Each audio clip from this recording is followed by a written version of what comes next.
Hello, my dear friends. I am Stanislav Shamayev, a licensed business immigration and corporate attorney here in beautiful Miami, Florida.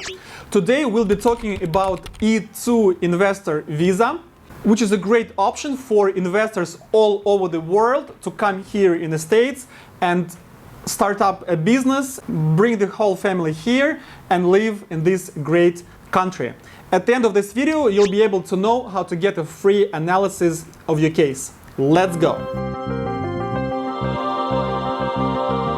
But before we proceed, guys, please like this video, subscribe to my new YouTube channel, because this motivates me to create many more videos for you with really unique and valuable content, which you will not find anywhere on YouTube. Also, don't forget to subscribe to my Instagram and my TikTok. The links you'll be able to find below this video. So let's do this. E-2 visa is an excellent option for business people all around the world who do not possess a huge capital which could be used for program EB-5. I will remind you that EB-5 program is for those who have a capital over $800,000 and who can invest that capital in the United States of America and create 10 jobs through the passive or active investment. Why I'm talking about the money in E-2? Because the level of investment should be around $100,000 plus. If you live in a foreign country, and by the way, not all the countries qualify for E-2 visa, but most of the countries in the world do. So if you live in Europe,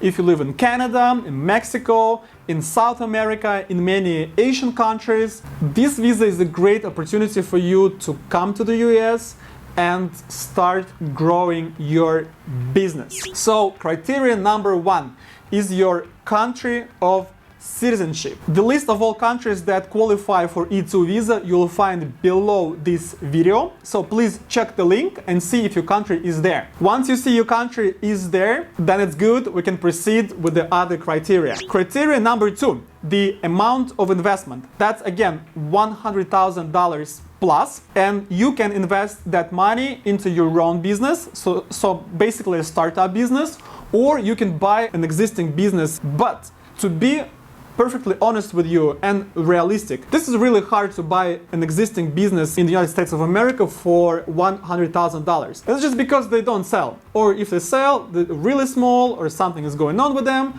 The more realistic numbers, if you're buying somebody else's business, is 200,000 plus, maybe 150, but 200 to 50 plus, you can probably buy a really good business that you can grow, scale, and use it as a part of E-2 investment. However, there is the other side of this coin, and if your business is a service business, for example, business consulting, tax consulting, you do something with the papers, you give somebody some kind of professional advice. I had cases where we got this visa for people who invested $60,000, $70,000, $80,000. Why? Because the field of business, of consulting, of some services, that's like intangible kind of business. So there is no much you can invest in, right? So you have an office, you put some furniture, you put an equipment, maybe you hired 1-2 person, maybe you have some software, you put the rest on the marketing, and that could be $30,000 to $40,000.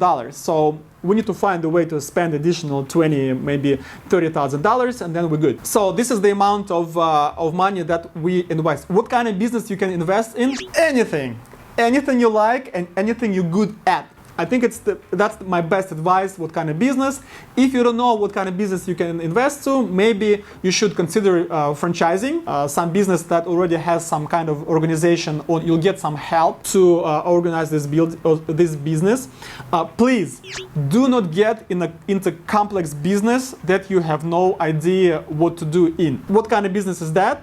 That's restaurant business, that's trucking business, and a bunch of other business that needs some type of expertise. So if you don't know that type of business, please just don't start, because there's a huge chance you will either lose a lot of money before you learn, or you just won't succeed, and I want you to succeed. The next criterion is this your legal source of funds. So the money that you're gonna put into your American business or into buying an American business should have a legal origin. We need to show the chain of all events that happened with the money you put into the American company and where it came from. What are the original sources of funds? Your salary, your dividends, gifts, loans, inheritance, sale of assets, what kind of money we use to buy those assets. And the question I get a lot from my clients is, Stanislav, I sold my apartment in Paris or in London. I have all the paperwork, my source of funds is clear. That's not enough. If you sold some asset as a real estate or your Bitcoin or your gold or your stocks, we need to go in the past at the moment when you purchased this asset, and we need to see what money you used to purchase this asset. So for example, going back to the example of apartment in London, let's say you sold it for $3 million, right? We know that London is very expensive. You sold it for 3, you bought it 5 years ago for $1 million. We need to show where you got $1 million 5 years ago. If you used the sale of another apartment to put that money in the new apartment, then guess what? That's right, we need to show how you got the money for that other apartment, and so on, till we get to the first original source of funds. Most likely it's either inheritance or a gift, or your money from your business, your salary and dividends. Those are most popular. However, we work with other sources of funds, and of course, each case is individual. Further, you have to have a business plan for 5 years ahead for the new business, and even for the purchased business, you still have to show how you're going to grow it, how you're going to scale it, because your business should not be marginal. Basically, that means that your business produces more money than the expenses for this business, and you profit for it. So if you have employees and if you have office, you have the operations, and your expenses for the year is $1 million, you need to make more money than that, and your salary is not enough. So in other words, you have to be profitable. And how much profitable? If you ask, I would say at least $50,000. So we need to show some economical impact. It's either a lot of employees, or profitability, or something in between, or the extremes of first or the second criteria. So either you have a lot of employees, much less profit, or you have less employees but you're super mega profitable, maybe $200,000, $300,000. That way we can show that you produce economical impact. So taxes, and you probably spend this money here in the United States, so profitability is really good. And we need to show that you get to the level of hiring a bunch of employees, or be very profitable, or probably something in between, right? Maybe 2-3 employees and some profit within 3 to 5 years. Right? So your business plan should reflect that, and this should be a pretty detailed business plan for 25 to 30 pages. Usually we show that your business is going to be good. Further, let's talk about your family. Who qualifies for E-2 visa? Who is going to be with you here in the United States? So that's your spouse, your wife or your husband, and your children under 21 years old who are not married. So your family is going to be able to come here in the States. Your children will be able to go to American public school for free. If your children are of the college age, of course, they'll have to go to college and pay the tuition, but they will be able to do this without F1 visa. So having E-2 visa will give them that right. And most importantly, your spouse will get status E-2S, and that's actually the new change in the immigration laws that happened in April of 2022, where once you entered with the E-2 visa to the US, your spouse automatically gets the right to work here without getting the employment authorization. This is great news, because before you would have to wait maybe 8 months, maybe up to a year to get the actual card, without which you couldn't work now. And most importantly, your spouse can work not only in your business, but start his or her own business, or work for any other business in the United States of America. So the entire family works, and of course, you know, in the States there's a lot of expenses, the living expenses, so it's good when 2 people work and bring the profit to the family. The visa for E-2 is granted from 3 months up to 5 years, depending on what country you're from. If you're from Europe, most of the countries get 5 years of E-2 visa, with some exceptions like Moldova, Ukraine. Those countries get like only 3 months. Don't ask me why, I don't know.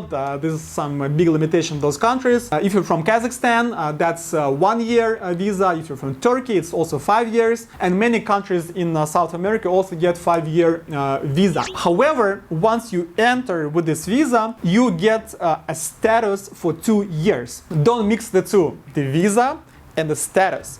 Visa is actually imagined as a ticket to go into the movie theater, right? So you got a ticket, you can enter. But once you enter, you can only stay there for 2 hours to watch this movie. So this is the status. However, visa works that way that once you leave the country and then come back, it reauthorizes the 2-year status. So in other words, if you use your visa properly, leaving the country and coming back in time, you won't have to deal with immigration services for maybe up to 7 years. Why? Because at the end of your 5-year visa expiration, you can leave and come back, and you also get a 2-year status, even though your visa might be expired at that time. So I guess this is clear. If not, please ask me the question in the comment section. I will definitely address that. And lastly, but not less important, is the process of getting the E-2 visa. You have 2 options, either to change your status here in the United States if you have other legal status, and that's done through USCIS, or if you're outside of the US, you have to go through the embassy. So if you go through the embassy, you have to get the whole process done through the embassy without first getting approval here in the US. It doesn't change anything. It's the same process, but it's just little detail that you should know. If you change your status in the US, then you have to go to the embassy to get your visa stamped once you leave the country, so you could come back in the E-2 status. This is a little detail that's really important to know. Also, make sure that you understand that in order to file for that visa, be it here in US or through the consulate, you have to spend the significant amount of your investment before you actually file. So transferring your money into the business and letting it sit there is not enough. You have to actually make 70 to 80% spending from that money. For example, if you invest $200,000, we need to make sure that at the time of filing, we spent at least $150,000 or other sum that's enough to start your business. So that's the risk, definitely, which is one of the criteria for this visa. If you think you qualify for this visa, you can actually get a free analysis from me, a licensed attorney, for free, something for which other attorneys charge $300 or more. All you need to do is go down below this video, find the link with the questionnaire that I prepared for you, fill it out in details, send it to me, and I'll give you a free analysis within 48 hours. Don't forget to subscribe to my YouTube channel, to my Instagram, and to my TikTok to be up to date. This was Stanislav Shamayev, the lawyer of the future. Your future begins here. Good luck.